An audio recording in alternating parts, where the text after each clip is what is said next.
পাঠান পাঠানদের দাদাগিরিও মানেনি, 24-এ এসে দিল্লির দাদাগিরিও মানেনি। সুতরাং আজকের এই সমাবেশ থেকে আমরা বলতে চাই, 24-এর বিপ্লবকে ধারণ করে বলতে চাই, ভারতের প্রেসক্রিপশনে গঠিত 72-এর বন্দোবস্ত, 72-এর সংবিধান বাংলাদেশে চলতে দেওয়া হবে না। প্রিয় ভাইরা আমার, গত 12 তারিখ দুটি ভোট অনুষ্ঠিত হয়েছে। একটি ছিল জাতীয় সংসদ নির্বাচন, আরেকটি ছিল গণভোট। জাতীয় সংসদ নির্বাচনে বাংলাদেশ জাতীয়তাবাদী দল বিএনপি 290টি আসনে 3,74,65,038 ভোট পেয়েছে, যা কাস্টিং ভোটের 49.97%। অপরদিকে জুলাই জাতীয় সনদ বাস্তবায়ন, যেখানে গঠিত সংস্কার গণভোটের আলোকে হ্যাঁ ভোট বিজয়ী হয়েছে। সংস্কারের পক্ষে দেশের জনতা ভোট দিয়েছে 4,80,74,438। এক্সট্রিম মশার কয়েল প্ল্যান্ট ফাইবার দিয়ে তৈরি, তাই সহজে ভাঙে না, সুগন্ধিযুক্ত ও নিরবিচ্ছিন্নভাবে জ্বলে। ডেঙ্গু, চিকুনগুনিয়া বাহি সহ যে কোনো মশার বিরুদ্ধে দেয় এক্সট্রিম সুরক্ষা। 4,80,74,438, যা কাস্টিং ভোটের 68.6%। কিন্তু দুঃখের সাথে বলতে হচ্ছে, বিএনপি 50% জনগণের ম্যান্ডেট নিয়ে ক্ষমতায় এসে আজকে তারা 68.68% মানুষের ম্যান্ডেটকে ভুলে বসেছে। প্রিয় ভাইয়েরা, আল্লাহ তাআলা কোরআনে ইরশাদ করেছেন, ইন্নাল্লাহা ইয়া'মুরুকুম আন তু'আদ্দুল আমানাতি ইলা আহলিহা, অর্থাৎ আল্লাহ তাআলা নির্দেশ দিচ্ছেন তোমরা আমানতকে তার যথাযথ প্রাপকের কাছে পৌঁছে দাও। গণভোটের ফলাফল এটি একটি জাতীয় আমানত। গণভোটের ফলাফলকে অগ্রাহ্য করা জাতীয় আমানতের সাথে খেয়ানতদারি করা। আল্লাহ তাআলা পরবর্তী আয়াতে বলেছেন, আনতাহকুমু বিল আদল, হে শাসকেরা তোমরা যখন ফয়সালা করবে, আনতাহকুমু বিল আদল, ইনসাফের সাথে ফয়সালা করো। গণভোটের জনরায় অনুযায়ী ফয়সালা করা আজকে রাষ্ট্রের দায়িত্ব। যদি রাষ্ট্র আজকে গণভোটের জনরায় অনুযায়ী সংবিধান সংস্কার না করে, তাহলে তারা জুলুমবাজ শাসকে পরিণত হবে। প্রিয় ভাইরা আমার, অনেকের মনে প্রশ্ন জাগতে পারে, বিএনপি তো বলছে তারা জুলাই সনদের বিপক্ষে না, তারা বারবার বলছে আমরা জুলাই সনদ অক্ষরে অক্ষরে বাস্তবায়ন করব। তাহলে আজকে আমরা কেন রাজপথে?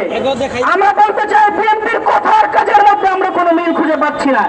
একদিকে তারা বলছে জুলাই জাতীয় সনদ তারা বাস্তবায়ন করবে, অপরদিকে গণভোট অনুষ্ঠিত হওয়ার পর সংসদে গিয়ে তারা যুক্তি দেখাচ্ছে জুলাই জাতীয় সনদ বাস্তবায়ন আদেশ দিয়েছে রাষ্ট্রপতি, আর রাষ্ট্রপতি প্রধানমন্ত্রী ছাড়া যে আদেশ দিয়েছেন সেটা নাকি অবৈধ, অসাংবিধানিক। তাদের যুক্তি হচ্ছে সংবিধানের 58 নং অনুচ্ছেদ অনুযায়ী রাষ্ট্রপতি সংখ্যাগরিষ্ঠ দলের প্রধানমন্ত্রী আর প্রধান বিচারপতি নিয়োগ, এই দুটি কাজ ছাড়া যে কাজই করবে প্রধানমন্ত্রীর সাথে পরামর্শ করে করতে হবে রাষ্ট্রপতির। তাদের দাবি হচ্ছে জুলাই জাতীয় সনদ বাস্তবায়নের আদেশ রাষ্ট্রপতি যখন দিয়েছে তখন তো দেশে প্রধানমন্ত্রী ছিল না, অতএব রাষ্ট্রপতির এই আদেশ অবৈধ এবং অসাংগঠনিক, অসাংবিধানিক। আমরা তাদের প্রশ্ন রেখে বলতে চাই, যদি জুলাই জাতীয় সনদ বাস্তবায়ন অবৈধ হয়, অসাংবিধানিক হয়, তাহলে মনে রাখবেন, স্মরণ করে দেখেন, যেদিন ফ্যাসিস্ট হাসিনা পালিয়ে গিয়েছে 6 আগস্ট রাতে রাষ্ট্রপতির আদেশে সাবেক প্রধানমন্ত্রী দেশ মাতৃকার নেত্রী আপসীন নেত্রী বেগম খালেদা জিয়ার কারামুক্তির আদেশ কিন্তু সেই রাষ্ট্রপতির আদেশেই হয়েছে। তাহলে সেই রাষ্ট্রপতি কলকাতা, দিল্লির হাসিনার সাথে ফোনে বসে পরামর্শ করে সে আদেশ দিয়েছে।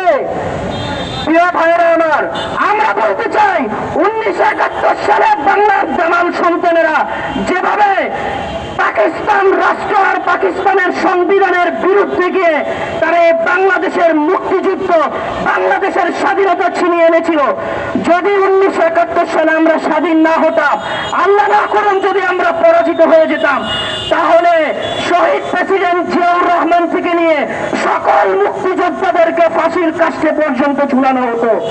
সুতরাং আমরা বলতে চাই, যদি জুলাই সনদ বাস্তবায়ন না হয় এবং এভাবেই যদি আমরা সাংবিধানিক বিতর্ক এড়িয়ে দেই, এবং কখনো যদি আওয়ামী লীগ ক্ষমতায় চলে আসে তাহলে বাংলাদেশ খেলাফত মজলিসের আমির আল্লামা মামুনুল হক, বর্তমান প্রধানমন্ত্রী জনাব তারেক রহমান, ডাক্তার শফিকুর রহমান, জনাব নাহিদ ইসলাম, জনাব হাসানাত আব্দুল্লাহ সহ সকল জুলাই যোদ্ধাদেরকে ফাঁসির কাষ্ঠে পর্যন্ত ঝুলানো হতে পারে।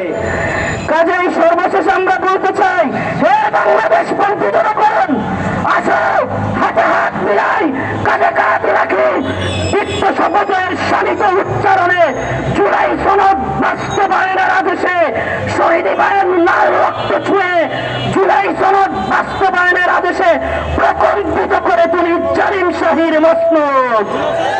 আসসালামু আলাইকুম রহমতুল্লাহ।